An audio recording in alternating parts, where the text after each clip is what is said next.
नमस्कार दोस्तों, मैं रोहित मिश्रा आपके अपने परिवार ट्राई स्टार में स्वागत करता हूं। आशा करता हूं बच्चे आप सभी लोग बहुत अच्छे होंगे। तो आज बच्चों हम देखने वाले हैं मैथ में अपनी प्रैक्टिस, जो कि आपको पता है पेट के लिए चल रही थी। तो उस प्रैक्टिस को हम क्या करेंगे, मैंने आपको प्रैक्टिस सेट नंबर 3 करा दी। रीजनिंग की प्रैक्टिस शुरू हो गई थी, मैथ की प्रैक्टिस शुरू हो गई, साथ ही साथ अपनी जीके जीएस की चल रही है। तो आज हम देखने वाले हैं मैथ की प्रैक्टिस। इसमें क्या खास रहने वाला है, इसमें खास ये रहने वाला है बच्चों, हम डीआई भी देखेंगे और डीआई के साथ साथ हम क्या देखेंगे,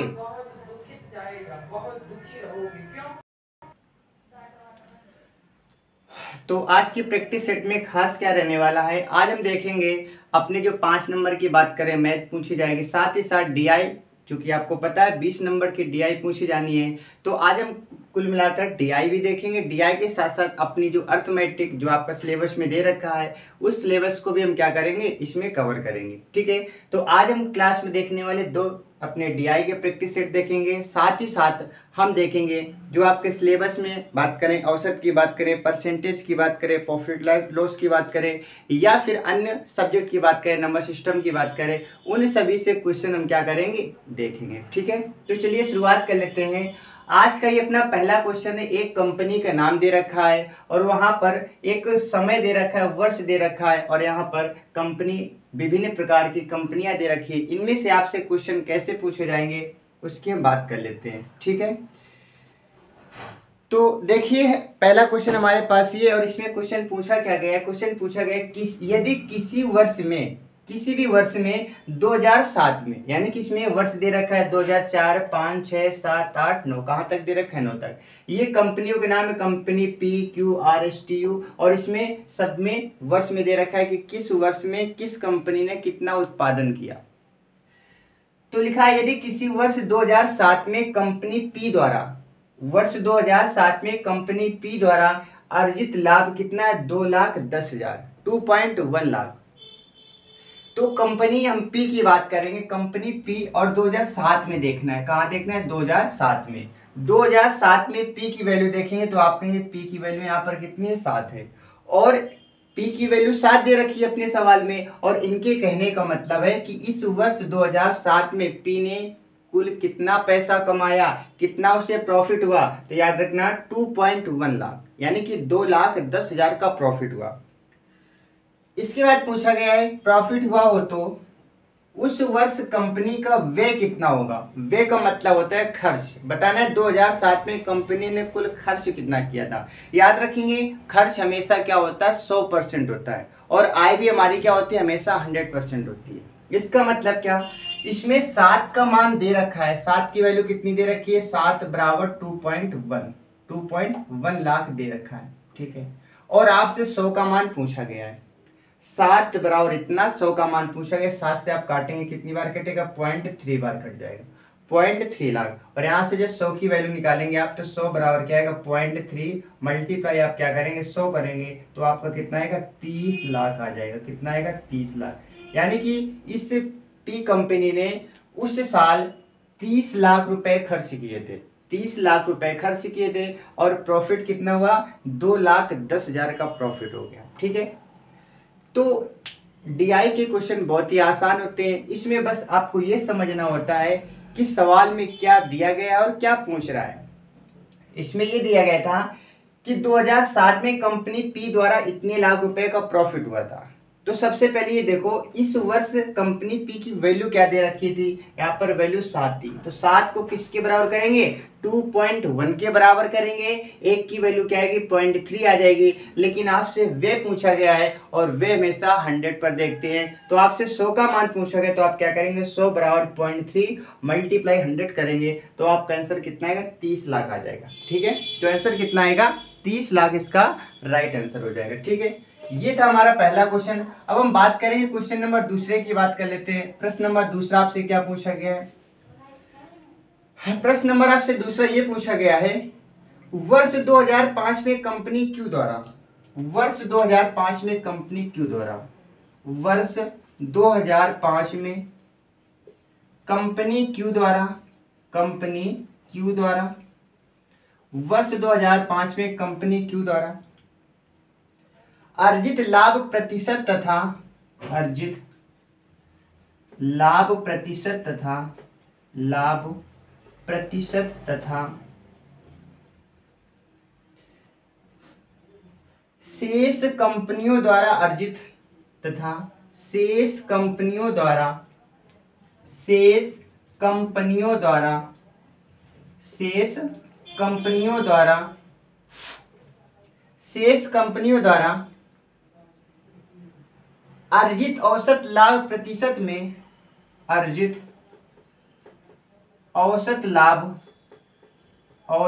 लाभ प्रतिशत में कितना अंतर है, ठीक है। यानी कि क्वेश्चन के कहने का मतलब क्या है, क्वेश्चन के कहने का मतलब है 2005 में कंपनी क्यू के द्वारा जो भी प्रॉफिट हो रहा है और शेष क्यू को छोड़कर शेष जो कंपनियां उसी समय उसी साल उनका औसत में कितने का डिफरेंस है, ये आपसे क्वेश्चन पूछा गया। देखिए सबसे पहले 2005 की बात हो रही और बात किसकी हो रही, क्यू की बात हो रही। और 2005 में क्यू की वैल्यू कितनी, तो आप कहेंगे 2005 में क्यू की वैल्यू कितनी है, 10 है। कितनी है, 10 है, ठीक है। तो यहाँ पर 10 है तो आप कहेंगे इसका तो 10% है, ठीक है, कोई बात नहीं। क्यू की वैल्यू कितनी आ गई, 10 आ गई।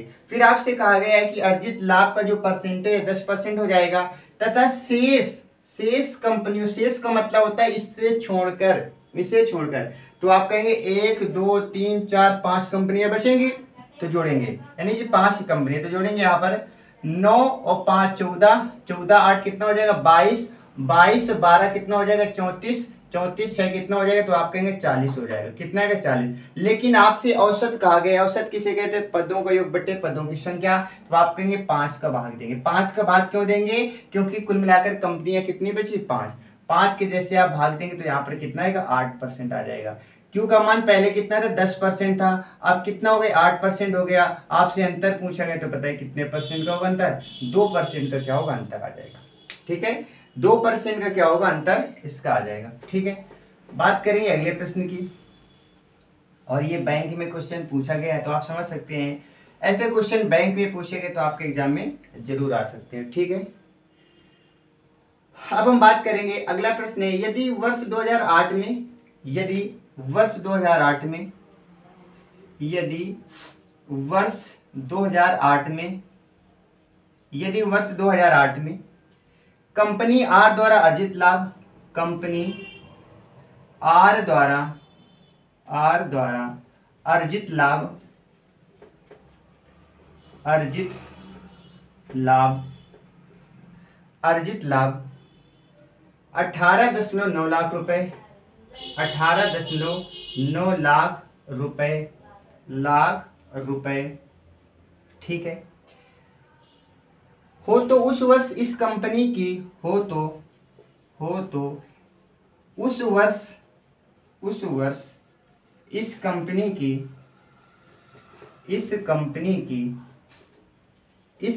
की आय कितनी थी, इनकम कितनी थी, ठीक है, आय कितनी थी, ये आपसे क्वेश्चन पूछा गया है।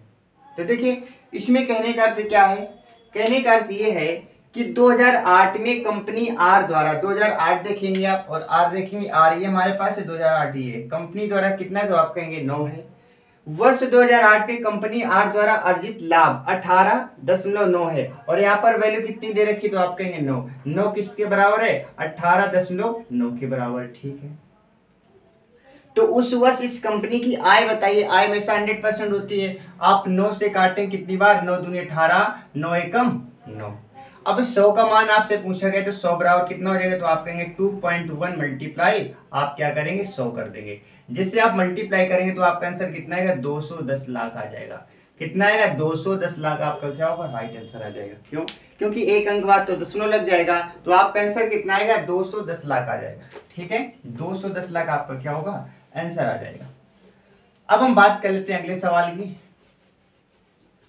फिर आपसे क्या पूछा गया है, नेक्स्ट आपसे पूछा गया है, वर्ष 2009 में कंपनी टी के लाभ, वर्ष 2009 में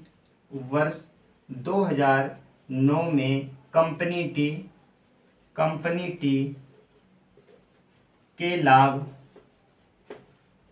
टी के लाभ प्रतिशत में वर्ष 2004 प्रतिशत में वर्ष 2004 वर्ष 2004 की तुलना में कितने प्रतिशत वृद्धि हुई? की तुलना में कितने प्रतिशत की वृद्धि हुई? कितने प्रतिशत की वृद्धि हुई ये आपको बताना है। कितने प्रतिशत की वृद्धि हुई ये आपको बताना है। तो 2009 की हम बात करेंगे। 2009 में कंपनी टी के द्वारा 2009 कंपनी टी के द्वारा, अब देखो 2009 कहाँ पर है तो आप कहेंगे टी हमारे पास ये है, 2009 हमारे पास है तो आप कहेंगे 14 है। ठीक है, फिर आपसे कहा है कि 2004 में भी देखना है, 2004 में देखना है तो टी का देखेंगे 2004 में, आप कहेंगे 2004 ये हमारे पास 10 है। इसमें आपको बताना वृद्धि कितने की हुई तो आप कहेंगे 10 से 14 पहुंचे। कहाँ से? 10 से 14 पहुंचे। कितने की वृद्धि तो आप कहेंगे 4 की वृद्धि हुई। और वृद्धि किस पर हुई तो आप कहेंगे वृद्धि हुई किस पर? क्वेश्चन देखेंगे 2009 में कंपनी टी के लाभ प्रतिशत में 2004 से की तुलना में कितने की वृद्धि, तो वृद्धि किस पर हुई होगी तो आप कहेंगे 10 पर हुई होगी। मल्टीप्लाई आप क्या करेंगे 100 करेंगे, जीरो से आप जीरो काटेंगे तो आपका आंसर कितना आएगा 40% आपका क्या होगा राइट आंसर आ जाएगा। ठीक है, 40% क्या होगा आपका आंसर आ जाएगा। अब हम बात कर लेते हैं अगले सवाल की।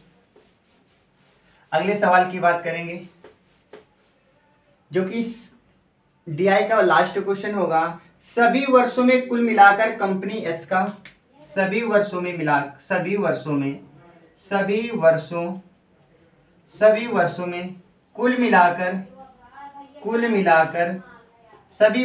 कुल मिलाकर कंपनी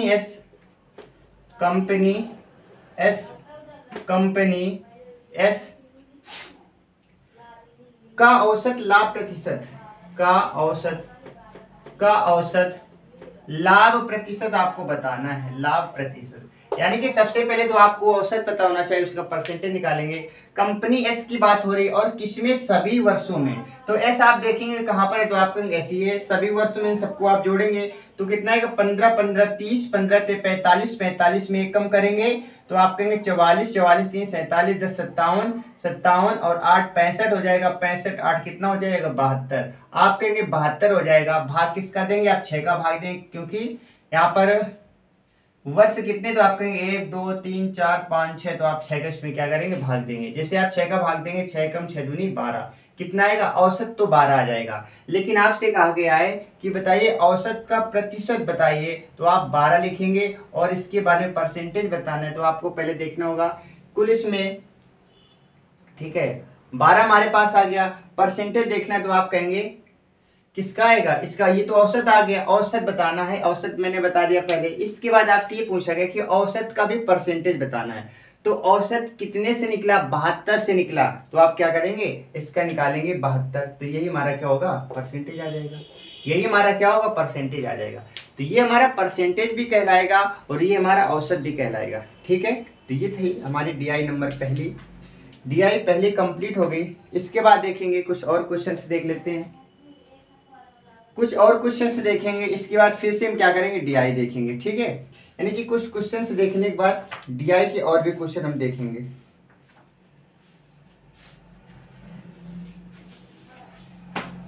चलिए,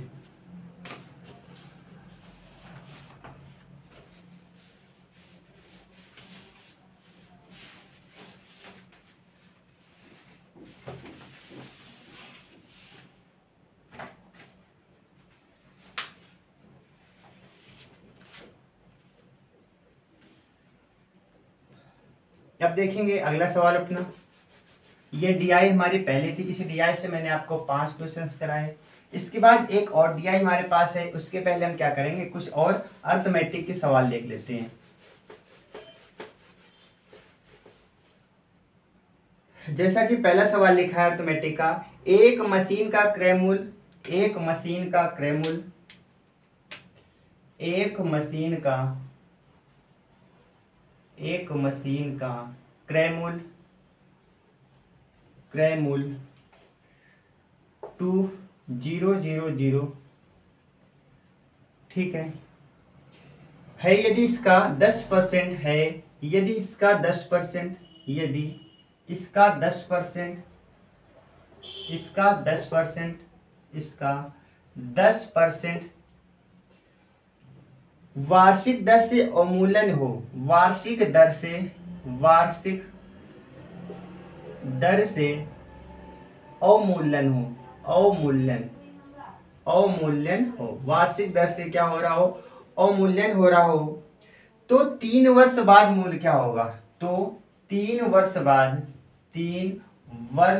बाद बताना है, 3 वर्ष बाद क्या होगा। ठीक है, यानी कि 10% के हिसाब से अवमूल्यन का मतलब होता है कमी हो रही, तो आपको बताना है 3 वर्ष बाद मूल्य क्या होगा, यानी कि 3 वर्ष बाद पैसा क्या होगा। ठीक है, देखो सबसे पहले तो आपको ये समझना है अवमूल्यन क्या होता है। दो चीजें याद रखना है, एक होता है अवमूल्यन, एक होता है अवमूल्यन, दोनों में थोड़ा सा अंतर होता है। अवमूल्यन का मतलब होता है कमी होना। इस सवाल को ऐसे भी कहा जा सकता था कि प्रत्येक वर्ष 10% की कमी हो रही, लेकिन कमी वर्ड यूज ना करके इसने क्या किया यहाँ पर अवमूल्यन कर दिया है। और अवमूल्यन से हमें कंफ्यूजन होता है, लेकिन याद रखना है अवमूल्यन का मतलब भी क्या होता है, कमी होता है। तो इसमें आपको कमी करना है। तो 2 पॉइंट याद रखना है, जब कमी की बात होगी तो छोटी संख्या ऊपर लिखते हैं, बड़ी संख्या नीचे लिखते हैं, और जब वृद्धि की बात होती है तो बड़ी संख्या ऊपर, छोटी संख्या नीचे। जैसे हमारे पास जो राशि दे रखी है, राशि लिखेंगे 1 2 3 4 5, ये हमारे पास राशि दे रखी है। अब इसमें अवमूल्यन का मतलब होता है कमी होना। जब कमी होती है तो हम क्या करते हैं, कमी होने पर छोटी संख्या ऊपर, बड़ी संख्या नीचे। सबसे पहले परसेंटेज को हम फ्रैक्शन में चेंज करेंगे। 10% का मतलब क्या होता है, 10% का मतलब होता है 1/10। कमी हो रही है तो नीचे वाले में से ऊपर को माइनस कर देते हैं, वृद्धि में क्या करते हैं, जोड़ देते हैं। जब आप 10 में से 1 घटाएंगे तो क्या बचेगा, 9। ऊपर आप लिखेंगे 9/10, ये कितनी बार लिखेंगे, आप कहेंगे 3 साल की बात हो रही है तो 3 बार लिखेंगे। 9/10 9/10 9/10 कितनी बार लिखेंगे, 3 बार।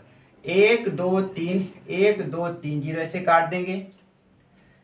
9 का क्यूब क्या होता है, 729 होता है। 9 गुणा 9 गुणा 9 3 बार करेंगे, 729 आ जाएगा। मल्टीप्लाई कितना है, 200 है। जब 929 में 200 को मल्टीप्लाई करेंगे तो देखो कितना आएगा, 2 0 आ जाएंगे। 2 का मल्टीप्लाई 2 9 18, 2 दूनी 4 1 5, 2 7 14। तो आपका आंसर कितना आएगा, 1,45,800। जब आप 729 में 200 का मल्टीप्लाई करेंगे तो कितना बनेगा, 1,45,800। ठीक है, अगर यहाँ पर ये लिखा होता कि वृद्धि हो रही तो आप क्या करते, 10/9 10/9 10/9। वृद्धि में बड़ी संख्या ऊपर और कमी में छोटी संख्या ऊपर। ठीक है, बात करेंगे अगले सवाल की हम। फिर आपसे पूछा गया है, लिखा है एक संख्या में से 600 के, एक संख्या में से, अगला प्रश्न है, एक संख्या में से 600 के 75%, 600 के 75% का 2/3 घटाने पर, का 2/3 घटाने पर, 2/3 घटाने पर, 2/3 घटाने पर प्राप्त संख्या 320 है। प्राप्त संख्या 320 है, 320 है। तो आपको बताना है मूल संख्या क्या होगी। मूल का मतलब प्रारंभिक संख्या, मूल संख्या क्या होगी। देखो क्वेश्चन के कहने का अर्थ है एक संख्या में से जो कि 600 है, 600 के 75% का 2/3, 2/3 का मतलब होता है 2/3, घटाने पर 320 प्राप्त होता है। मान लेते वो संख्या हमारे पास x रही होगी, x में से हमें क्या घटाना है, 600 का 75%, 600 का 75%, साथ ही साथ इसका भी क्या करना है, 2/3 2/3, और ये करने से कितना प्राप्त होता है, 320 प्राप्त होता है। ठीक है, आप 2 0 से 2 0 काटेंगे, 3 से इसे काटेंगे 2 बार, 2 का मल्टीप्लाई 2 में करेंगे, 2 दूनी 4 हो जाएगा। आप लिखेंगे x माइनस 2 दूनी 4 का मल्टीप्लाई इसके साथ करेंगे, 4 पंचे 20, 4 सत्ते 28, 2 30, कितना आएगा, 300 आ जाएगा। और बराबर कितना लिखा है, 320। इसे उधर ले जाएंगे, माइनस का प्लस का हो जाएगा, x बराबर कितना आएगा, तो आप कहेंगे 620 आ जाएगा। 300 में से जब 320 जोड़ेंगे तो क्या आ जाएगा, आपका आंसर 620 आ जाएगा। ठीक है, इसके बाद देखेंगे अगला प्रश्न हमारे पास क्या दे रखा है। अगला प्रश्न हमारे पास ये दे रखा है किसी संख्या को 114 से भाग देने पर, किसी संख्या को 114 से भाग देने पर, किसी संख्या को 114 से भाग देने पर, 14 से भाग देने पर, ठीक है, भाग देने पर शेष देने पर 21 शेष बचता है। क्या बचता है? 21 शेष बचता है। उसी संख्या को 19 से भाग देने पर शेष क्या बचेगा? उसी संख्या को 19 से भाग देने पर, 19 से भाग देने पर शेष क्या बचेगा? शेष क्या बचेगा?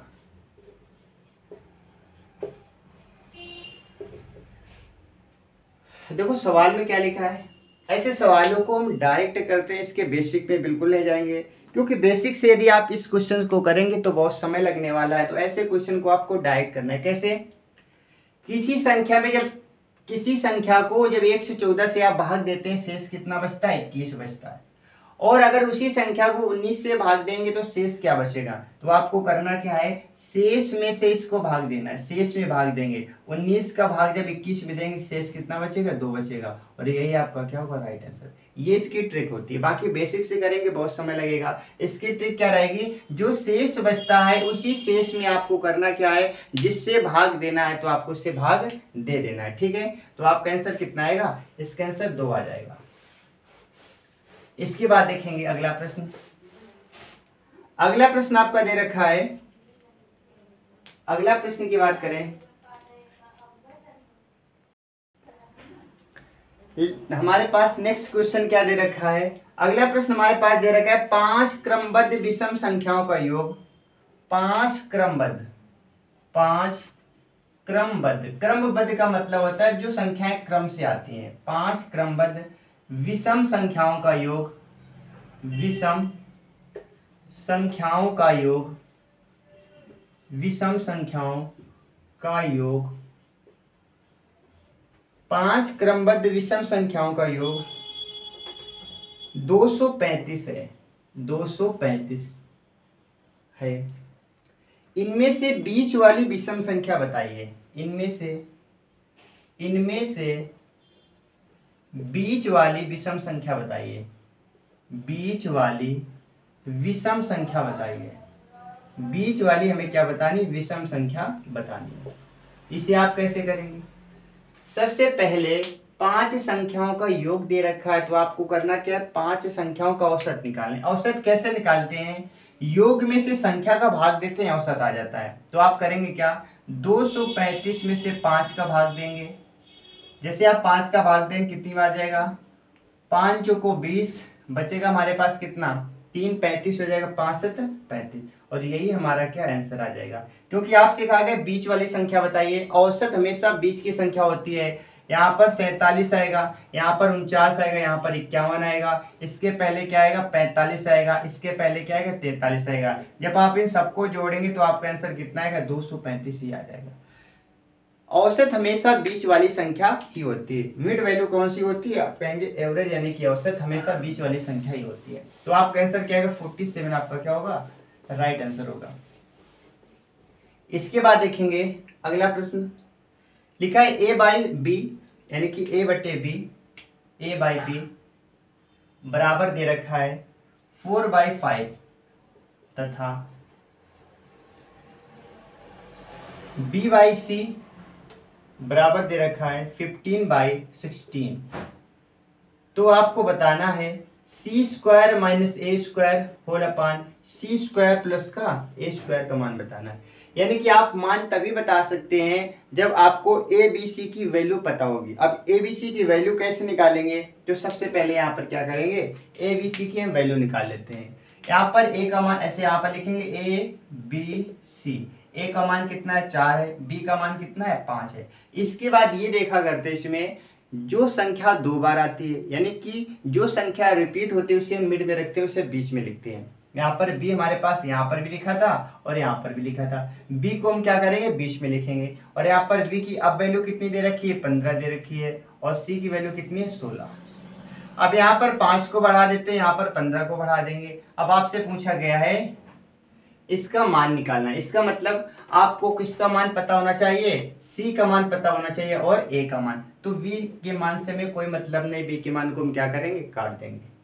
अब देखो 5 से इसे काटेंगे, 5 3 15, 5 से 5 कट जाएगा, 4 एकम 4, 4 चौको 16। तो यहाँ पर a का मान 3 निकलेगा और v का मान क्या आएगा, 4 आएगा। a का मान 3 है और v का मान क्या है, 4 है, इसका c का मान। तो यहाँ पर 4 की स्क्वायर आप करेंगे 16 आ जाएगा, माइनस 3 के स्क्वायर करेंगे 9 आ जाएगा। 4 के स्क्वायर करेंगे 16 आ जाएगा, प्लस 3 के स्क्वायर करेंगे तो 9 आ जाएगा।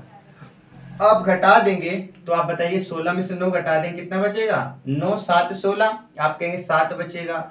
और 16 में से 9 जोड़ देंगे तो कितना आएगा, 25 आ जाएगा। कितना आएगा, 25। 16 9 कितना होता है, 25। ठीक है, तो आंसर क्या आ जाएगा आपका, 7/25 क्या होगा, इसका राइट आंसर आ जाएगा। ठीक है, 7/25 क्या होगा, इसका राइट आंसर हो जाएगा। इसके बाद देखेंगे नेक्स्ट क्वेश्चन।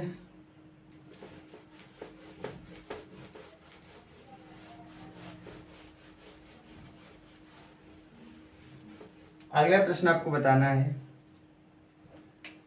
7 क्रमागत संख्याएं, 7 क्रमागत संख्याओं, 7 क्रमागत संख्याओं का औसत,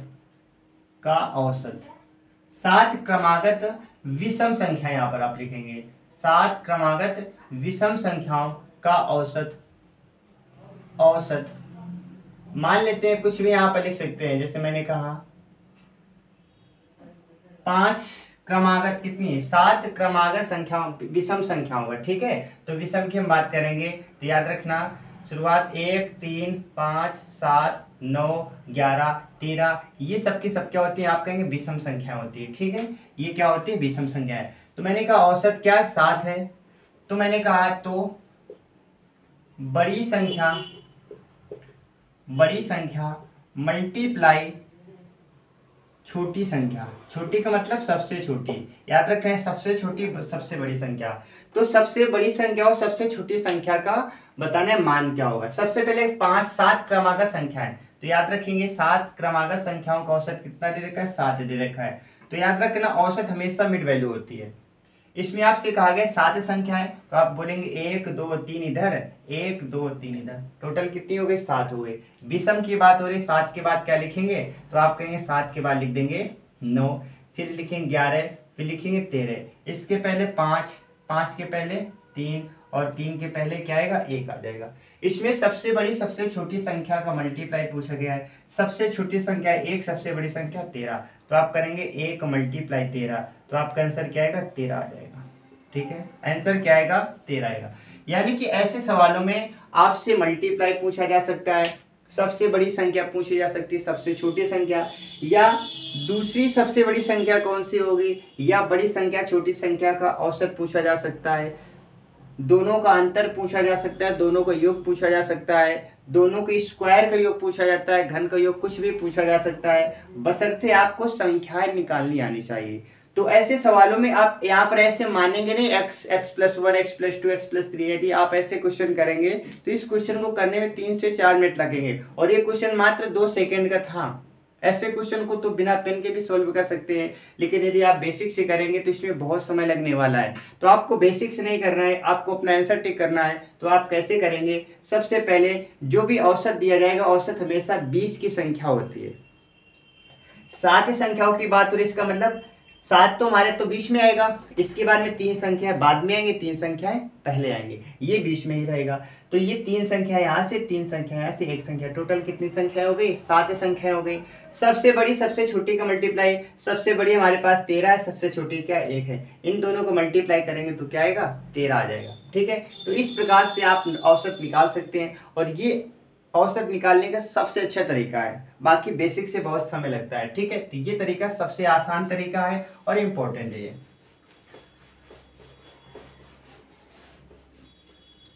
तो इसमें मैंने आपको एक डीआई कराई और कई सारे अर्थमेटिक के क्वेश्चन कराए, ठीक है। 2 डीआई कराने वाले थे, लेकिन अब क्या करेंगे, एक डीआई को हम नेक्स्ट अपनी क्लास में देखेंगे,